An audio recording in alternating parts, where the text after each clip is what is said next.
अच्छा, पहले के लोग जानते नहीं है, पहले जो घरों में आजकल तो फैशन की बंदरवाल होती है, दरवाजे पे जो बंदरवाल लोग लगाते हैं, कहीं मोती की लगा रहा है, कहीं काय की लगा रहा है, परंतु पहले जो बंदरवाल होती थी उस बंदरवाल में अगर कई कई कई शहरों में जैसे काशी साइड में तो आज भी जो बंदरवाल मिलती है उत्तर प्रदेश में और चलो तो गुजरात में, तो उसमें इतने बड़े बड़े कांच लगे रहते हैं, दर्पण। उसका क्या महत्व है, उसकी मूलता क्या है? शिव महापुराण की कथा कहती है दर्पण इतना बड़ा ले लो, बंदर वाला अगर दर्पण वाली नहीं तो इतना बड़ा दर्पण लो, हनुमान जी के मंदिर में जाकर, क्योंकि हनुमान शंकर का ही अवतार है, हनुमान जी के मंदिर में जाकर हनुमान जी के उल्टे पांव का थोड़ा सा सिंदूर, चरण का थोड़ा सा सिंदूर एक कागज में लेकर आ जाइए। और हनुमान जी के छोटे भाई, हनुमान जी 6 भाई हैं, उसमें गतिमान, हनुमान जी के छोटे भाई गतिमान का नाम लो और गतिमान का नाम लेकर उस दर्पण पर सिंदूर से त्रिशूल बना दो, सिंदूर से त्रिशूल बनाकर उस दर्पण को घर के बाहर, दर्पण का मुख बाहर की ओर, ऐसे बाहर की ओर मुख कर कर दर्पण को घर के बाहर या दरवाजे पर, बिल्डिंग पर, ऊपर जाली में, फ्रंट में कहीं पर भी उसको लगा दीजिए। महाराज केवल शंकर का स्मरण कर कर, गतिमान का नाम लेकर, हनुमान के उल्टे पांव का सिंदूर का त्रिशूल बनाकर जो दर्पण को लगा देता है, आपको 1 महीने के अंदर अंतर मालूम पड़ जाएगा कि पिछले जो महीने निकले हैं उस महीने का अंदाजा लगाना कि घर में लोग कितने बीमार पड़ते थे और इस दर्पण को लगाने के बाद बीमारी कम हुई कि नहीं हो कम तो ठंडा कर देना, क्या जाना है, पर करके जरूर देखना, विश्वास रखकर करोगे, भगवान शिव का अनुमोदन कर कर, भगवान शंकर पर विश्वास रखकर करोगे तो बीमारी घेर नहीं सकती।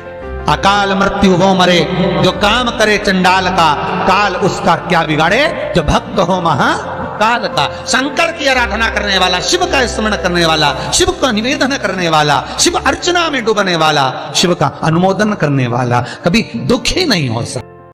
उनका आज तक हनुमान चालीसा पढ़ना नहीं है, आज तक कोई चालीसा, चाहे गायत्री चालीसा हो, लक्ष्मी चालीसा हो, शिव चालीसा हो, पढ़ना ही नहीं आती, बस बैठ गए भगवान के सामने और पढ़ लिया आसन लगा के। नहीं नहीं नहीं, चालीसा पढ़ने का भी एक नियम है।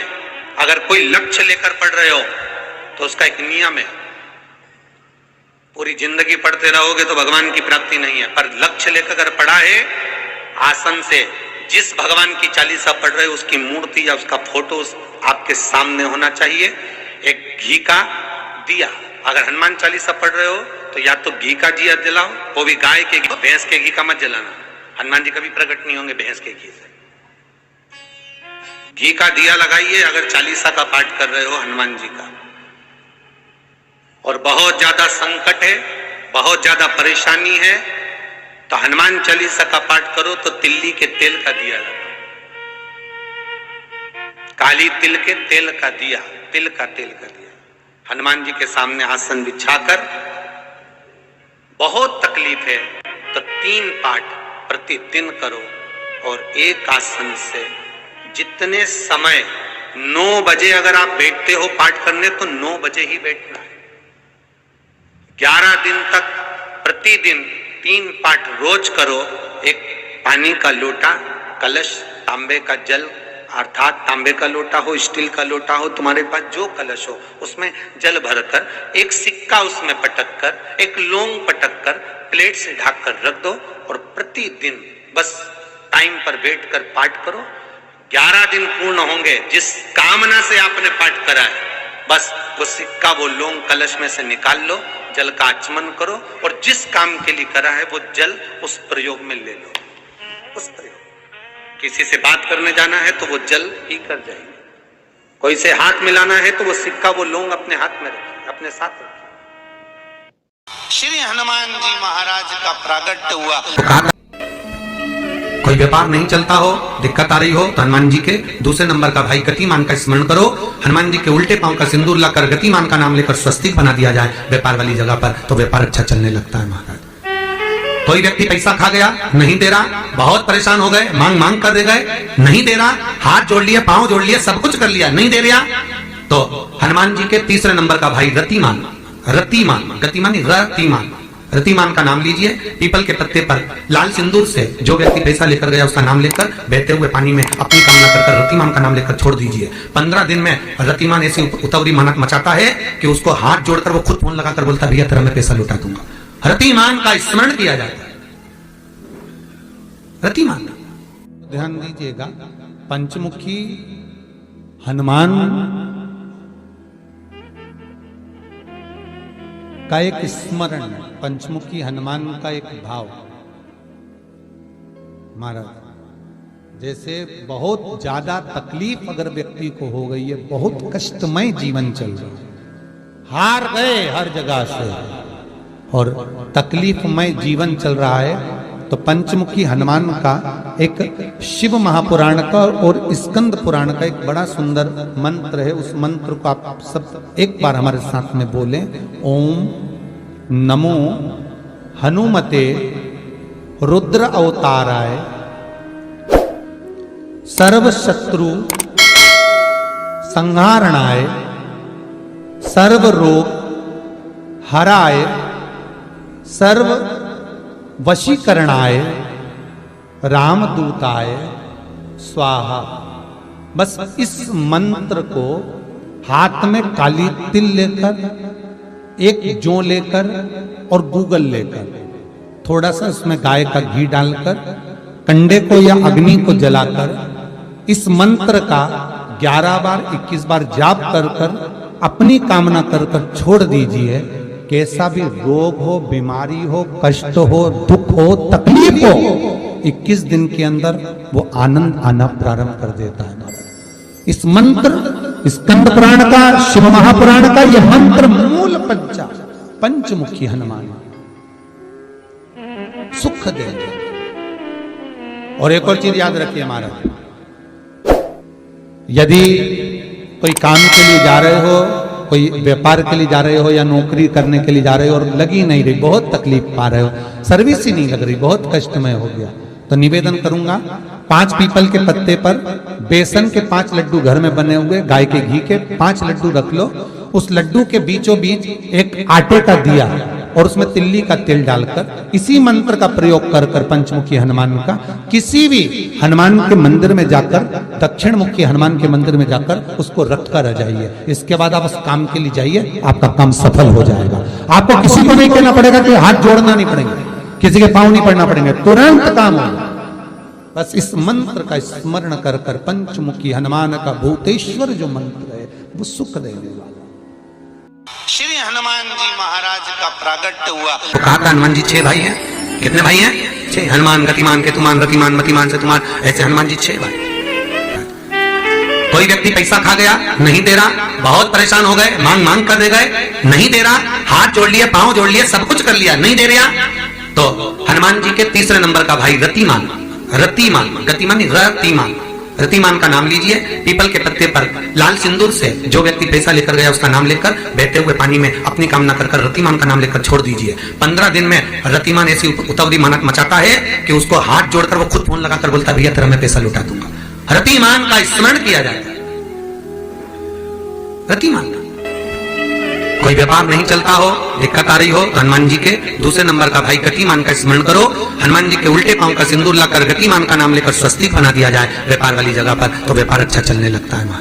घी का दिया लगाइए अगर 40 का पाठ कर रहे हो हनुमान जी का, और बहुत ज्यादा संकट है, बहुत ज्यादा परेशानी है, तो हनुमान 40 का पाठ करो तो तिल्ली के तेल का दिया, काली तिल के तेल का दिया, तिल का तेल का दिया हनुमान जी के सामने आसन बिछाकर, बहुत तकलीफ है तो 3 पाठ प्रतिदिन करो और एक आसन से जितने समय 9 बजे अगर आप बैठते हो पाठ करने तो 9 बजे ही बैठना है। 11 दिन तक प्रतिदिन 3 पाठ रोज करो। एक पानी का लोटा, कलश, तांबे का जल अर्थात तांबे का लोटा हो, स्टील का लोटा हो, तुम्हारे पास जो कलश हो उसमें जल भरकर एक सिक्का उसमें पटक कर, एक लौंग पटक कर प्लेट से ढक कर रख दो और प्रतिदिन बस टाइम पर बैठ कर पाठ करो। 11 दिन पूर्ण होंगे, जिस कामना से आपने पाठ करा है बस वो सिक्का, वो लौंग कलश में से निकाल लो, जल का आचमन करो और जिस काम के लिए करा है वो जल उस प्रयोग में ले लो। उस प्रयोग, किसी से बात करने जाना है तो वो जल पी कर जाइए, कोई से हाथ मिलाना है तो वो सिक्का, वो लौंग अपने हाथ में रखिए, अपने साथ रखिए। कई लोग कहते हैं हम तो बहुत दिनों से हनुमान चालीसा पढ़ रहे हैं, हम बहुत समय से राम रक्षा स्तोत्र का पाठ कर रहे हैं, हम बहुत समय से ये कर, अरे तो उसको नियम से तो करो। हनुमान चालीसा का प्राकट्य केवल एक दिल से की गई स्तुति, हनुमान जी महाराज की स्तुति, राम जी महाराज की स्तुति तुलसीदास जी ने केवल दिल से करी, केवल मन से। और ये नहीं कहते कि हनुमान चालीसा पढ़ोगे तभी भगवान, नहीं नहीं, आप दिल से अगर भगवान को पुकार लीजिए, आप दिल से पुकारो उसको, वो आएगा, वो प्राप्त होगा और मिलेगा। उसके मिलन में देरी नहीं हो सकती महाराज, उसके मिलने में कोई चूक नहीं हो सकती, बस मन से पुकार। चढ़ाओ एक लोटा जल। कभी कभी अगर ऐसा लगे जीवन में कि दुख बहुत ज्यादा आ गया है, बहुत तकलीफ आ गई है, तो लाल चंदन को घिसकर उस लाल चंदन का लेपन भगवान शंकर पर कर कर फिर पानी चढ़ाओ। अगर कोई संकट भारी है और निकट रहा, जैसे किसी नारी का गर्भ नहीं ठहर रहा, 15 साल हो गए, 20 साल हो गए, 25 साल, जैसे इसने लिखा एक माता ने कि 18 साल की बेटी हो गई थी पर संतान में पुत्र नहीं, तो उसने भाव से कथा सुनी। ऐसे आपके भीतर अगर 20 साल हो गए, 25 साल हो गए, 30 साल हो गए, संतान का सुखी नहीं है, लाल चंदन का लेपन बाबा भोलेनाथ पर करना प्रारंभ करो, पीठिका पर लाल चंदन का लेपन करना प्रारंभ करो, लाल चंदन से बाबा का श्रृंगार करना प्रारंभ करो। एक बेलपत्री पर लाल चंदन, दोनों पत्ती नीचे वाली, जो नीचे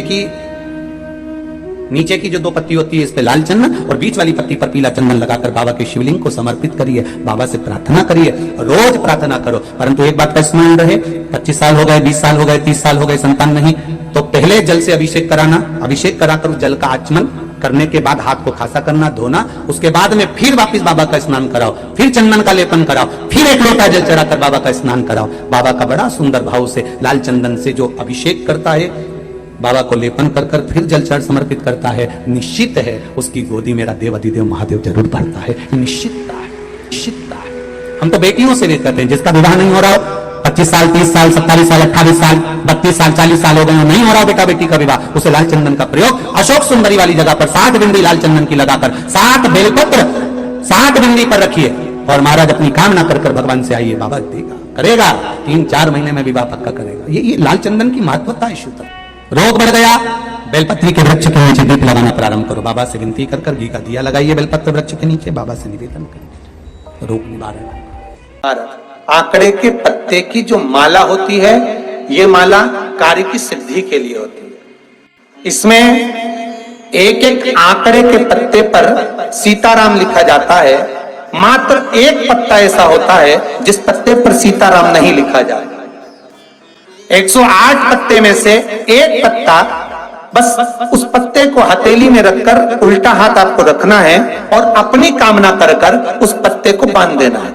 ये जरूरी नहीं है कि 25 के बाद बांधो, 50 के बाद बांधो या 100 के बाद बांधो, आपकी मर्जी पड़े, उस खाली पत्ते को कहीं पर भी बांध दीजिए और उस माला को अपनी कामना कर कर श्री हनुमान जी महाराज को समर्पित कर दीजिए। महाराज, इसके लिए कोई तिथि, कोई दिन, कोई वार निश्चित नहीं है।